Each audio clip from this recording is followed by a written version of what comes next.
totoo lang, real talk. Pero sa kanta, piliin mo ang Pilipinas. Yes. Oo, pinipili natin ang Pilipinas bilang tambayan. Dito tayo pinanganak sa Pilipinas. Pero pagdating sa internet connection, hindi na Pilipinas sigurado to. Ibang bansa na ang pinipili ng lahat. You know why? Because it's so very confusing lag overall. Sobrang, alam mo yun, yung konting galaw mo lang, maglalag na. Kapipindot mo pa lang, maglalag na.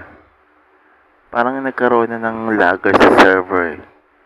Kaya hindi ko alam kung sino pipiliin ko, kung ibang bansa pa o ang Pilipinas pagdating sa internet connection. Real